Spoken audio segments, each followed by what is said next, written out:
14,000 करोड़ का घोटाला। मेहुल चौकसी की भारत वापसी का काउंटडाउन शुरू।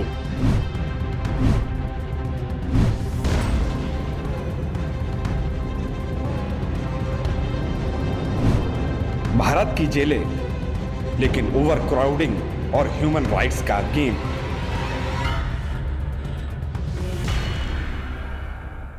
नमस्कार, मैं हूं आलोक। आज हम बात करने जा रहे हैं एक ऐसे मामले की जो भारत की बैंकिंग सिस्टम, फ्यूजिटिव बिजनेसमैन और हमारी जेल प्रणाली की सच्चाई को उजागर करता है। हम बात कर रहे हैं मेहुल चौकसी की, पंजाब नेशनल बैंक घोटाले के मुख्य आरोपी की। क्या मेहुल चौकसी को जल्दी भारत लाया जाएगा? अगर हाँ, तो भारत की जेल में उन्हें क्या क्या सुविधाएं मिलेगी? क्यों हमारी जेलों पर सवाल उठते हैं और क्या क्या कमियां हैं? इस घोटाले का क्या था राज? भारत सरकार की इसमें क्या भूमिका रही और मेहुल के वकील की शर्तें क्या है? सबसे पहले आइए समझते हैं कि ये पीएनबी घोटाला आखिर था क्या। साल 2018 में मामला सामने आया जब पता चला कि मेहुल चौकसी और उनके भतीजे नीरव मोदी ने मिलकर पंजाब नेशनल बैंक से करीब 14,000 करोड़ रुपए का फ्रॉड किया। कैसे? उन्होंने फर्जी लेटर्स ऑफ अंडरटेकिंग यानी जारी करवाए जो बैंक की तरफ से इंटरनेशनल क्रेडिट के लिए गारंटी लेते हैं। लेकिन ये सब बिना सही प्रक्रिया के और बैंक के सीनियर मैनेजर गोपीनाथ मूर्ति जैसे लोगों की मिलीभगत से। चौकसी की कंपनी गीतांजलि ज्वेलर्स थी जो हीरो का बड़ा बिजनेस करती थी। घोटाला इतना बड़ा था कि इसने भारत की बैंकिंग सिस्टम पर सवाल खड़े कर दिए और आरबीआई ने सर्कुलर जारी कर एलओयू प्रक्रिया को सख्त किया। चौकसी ने घोटाला होने से ठीक पहले जनवरी 2018 में भारत छोड़ दिया और अब तक फरार हैं। पीएनबी घोटाला, बैंक की मिलीभगत, सरकार की नाकामी और चौकसी की फरारी। अब सवाल यह है कि क्या चौकसी को भारत लाया जाएगा? लेटेस्ट अपडेट के मुताबिक हाँ, संभावना मजबूत है। अप्रैल 2025 में बेल्जियम में उनकी गिरफ्तारी हुई।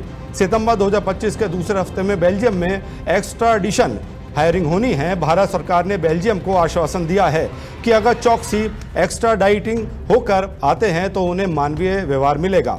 मिनिस्ट्री ऑफ होम अफेयर्स ने एक लेटर भेजा है जिसमें जेल कंडीशंस का डिटेल दिया गया है। तो अगर सब ठीक रहा तो चौकसी जल्द ही भारत की जेल में होंगे। आर्थर रोड जैसी हाई सिक्योरिटी जेल में जहां इकोनॉमिक ऑफेंडर्स रखे जाते हैं। अब बात करते हैं भारत की जेल में चौकसी को मिलने वाली सुविधाओं की। भारत ने बेल्जियम को स्पष्ट आश्वासन दिया है कि कोई सॉलिटरी कन्फाइनमेंट नहीं होगा। उन्हें बैरक में रखा जाएगा जहां हर कैदी को कम से कम 12 स्क्वायर फीट की स्पेस मिलती है। अच्छी लाइटिंग, वेंटिलेशन और पर्सनल स्पेस। चौकसी की हेल्थ खराब बताई जा रही है तो उन्हें regulator medical checkup, specialist doctor और ज़रूरी दवाएं मिलेंगी। अगर ज़रूरत पड़ी तो प्राइवेट हॉस्पिटल में शिफ्ट किया जा सकता है। वकील की शर्त, नो टॉर्चर, फेयर ट्रायल। खास बात खाने की करें तो वेज और नॉन वेज ऑप्शन भी हैं। न्यूट्रिशन मील्स, ब्रेकफास्ट में ब्रेड, चाय, लंच डिनर में दाल, सब्जी, रोटी। हाई प्रोफाइल कैदियों को कभी कभी स्पेशल डाइट मिलती है जैसे डायबिटीज़ या हेल्थ इश्यूज़ के लिए।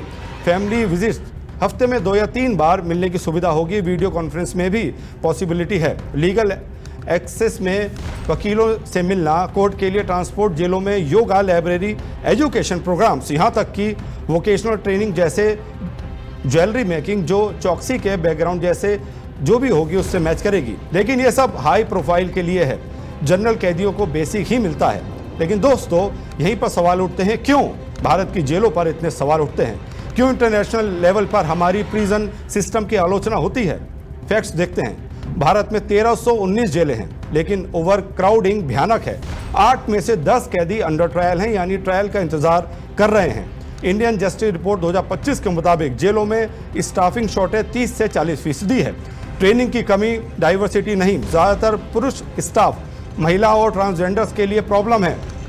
कमियां क्या है? पहला, human rights violation, mental health issues, drugs abuse, जेलों में ड्रग्स की स्मगलिंग कॉमन। दूसरा, एजुकेशनल और वोकेशनल ट्रेनिंग की कमी, सिर्फ 10 से 15% कैदियों को मिलती है जो रिहेबिलिटेशन रोकती है। तीसरा, सिविल राइट्स का लॉस, स्पिरिचुअल डिह्यूमनाइजेशन यानी इंसानियत का अंत।